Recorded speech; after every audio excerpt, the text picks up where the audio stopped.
What is going on, lunatics? Guys, it's been 2 days since I made a video. Yesterday, I lost internet for a long, extended period of time, which was annoying, super annoying. And the day before, I made a video early in the morning, and I said Terra Luna was going to do something very specific. And guess what? It ended up doing it. But if I would have posted it, I would look like an asshole. Like I just made this up because, look, what I was predicting was that there was going to be an enormous spike. I filmed my videos about 7 o'clock in the morning, 8 o'clock in the morning. There's an enormous spike and it pops over the 200 EMA. And I'm like, oh my God, I think we might be ready to make a little bit of a breakout over the triangle that I had said had formed. Now, that of course happened. But now that I'm looking at the charts, I want to share with you what I'm seeing, and we're going to make some changes to it. It's not financial advice, but I'm always right. I'm trying to put money in your pocket, that crypto wallet, that bing bada bing ching ching big profit. Even when the market's sideways, I'm looking for ways to get paid. I'm checking my coins around breakfast, then again around bedtime. Bet this, it's not financial advice, but I'm always right. All right, guys, you can see here on this chart that we have what you would call a bullish, a bear. I'm sorry, that we have kind of a bear pennant here, right? It's kind of been breaking out this way. We really had this kind of line of support going along here. And then we had this kind of breakout down here, and we're minting a little bit lower highs. I mean, a little bit higher lows. I'm losing my mind today. So we're minting a little bit higher lows, and that should mean that we're on a move up, but that means that there's a break one way or another. And as it sits right now, coming from the top side, that means that we're probably most likely to break to the downside. But I want to take this stick right here and I want to move it out right here. And then I want to kind of pull it along this way. And I want to show you that it looks like we kind of have a little bit of a resistance line. Now, you can see that's obvious right there. And then there's this one over here. It's not really a point of contact, but it became fairly close. Now, none of this settled. But if we look where it's settled and we move it down into this area, and then we move this down into this area, then it's important to kind of look at this and see how many points of contact we've had and how often we are banging off of a very specific price line. Right here, even just snaked along that area, had a little bit of a dip, did the same thing here, hit it again, dropped a little bit, hit it again, dropped a little bit, hit it again, dropped a little bit. It came down here, hit that bottom one more time. I feel like I'm filming an adult movie at this point. Hit that bottom one more time, and then we started to pump again, and then here we are. And it doesn't really matter for this context where it's pumping, it's where it settles on the hour. Then we've just been snaking along this area for that entire period of time. Now, that is a very specific sort of pattern, and this is obviously a downline trend. And what that means is we probably got more downward action to go. So what we need to do is take this and just say, if this plays out the way that it's playing out right now, well, what are we looking at?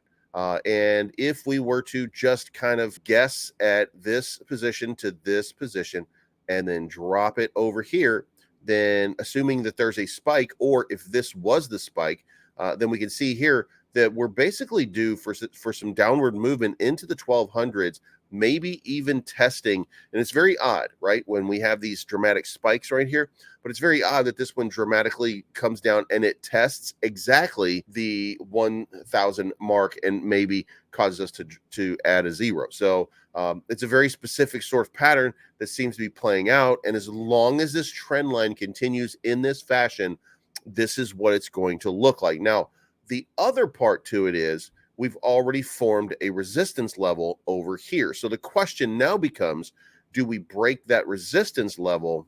And as you can see right here, we're right on the cusp of it. So the question now becomes, we got to go one way or another, right? Because this is obviously and clearly a point of contention. So we're either going to respect this line right here. Sorry about that. We're going to respect this line right here, or we're going to respect this line right here. Either way, one of those lines is going to get respected. We'll know very shortly what's going on. But let's move on for right now. And I want to talk about a couple of different things that have happened. We're going to look at the volume. You see the volume is down to 108 million, down 48%.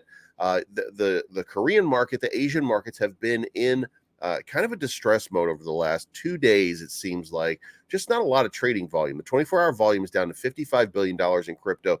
Not a great sign. That could be the final capitulation, or maybe we're just witnessing a little bit of tiredness being brought about by what the whole FTX fiasco. But we'll see over the next day or two. We're going to get the employment numbers from the United States, and maybe that'll cause a pump. Maybe it'll cause a dump. I don't know yet. It's a little bit early still. But the market cap still hovers around $1 billion. Remember, when we started doing this and I started covering this, we were at 768 million. So, if you got in the day that I said it, you're up 33% still. So you're welcome.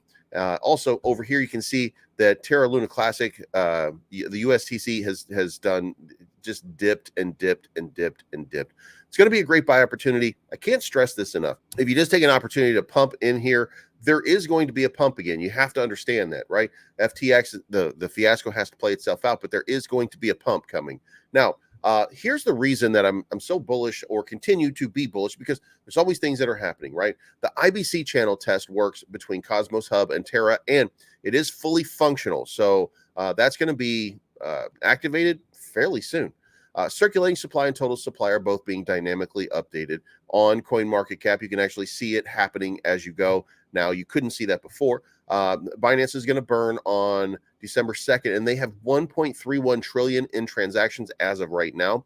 Luna Classic version 23 is going to be released pretty soon. And then there's more and more utilities coming. That's a general statement. Usually don't, push that, but there are new things happening every single day. Also, Ed Kim put up a suggestion on how to benefit those who have contributed. Plus, so far, go to the Terra Grants Foundation. Go follow Ed Kim. Look it over, read it over, and then maybe you qualify. And if you qualify, or if you know somebody who does qualify, then maybe get them into the ecosystem. This is a great opportunity. So, maybe this creates some burns. Maybe it creates some function, some use. So if you know anybody, send them this way. Also, I want to stress this. By the way, this is the full implementation of the IBC development is completed. Another step forward for Luna Classic. And as you can see, we are related to Bit, and Classy and I are all last name crypto. So I assume we're related somewhere. And retweet audit of the Luna crash, and you have to read this. You have to see this. I want to say, look, I'm not a Duquan massive supporter or a maxi, but this really exonerates a lot of what people have said about him versus the reality of what was going on. As information is coming out, and I want to move on. As information comes out, we are finding out that Duquan, did he program this with a flaw in it? 100% and absolute. No question about that. However, did someone exploit that and attack it because they were capable of doing it? And the answer to that is yes. It was that piece of shit Ken Griffin and Citadel. And it turns out Sam Bankman-Fried and Alameda Research aided them in doing it. FTX has been behind this entire bear cycle. Now, ask yourself this. Yes, they did it. Yes, they shorted all of these. Yes, they shorted UST in order to make a whole bunch of money on it. Yes, they attacked the entire ecosystem. Yes, this was an open attack on crypto. But what was the purpose behind attacking crypto?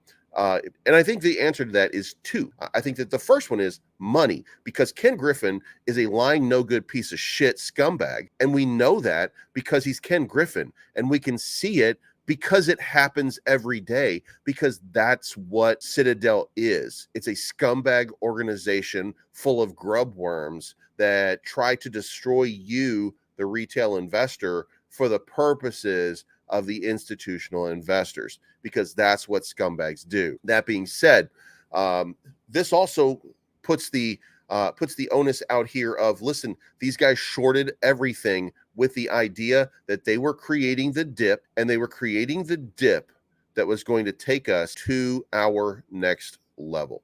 This is the next level that we've reached the bottom of the bear market, and now it's time for the bulls to run. So that's where I think we really are right now, and that's what I think has happened here. So that's the only good part that I can take out.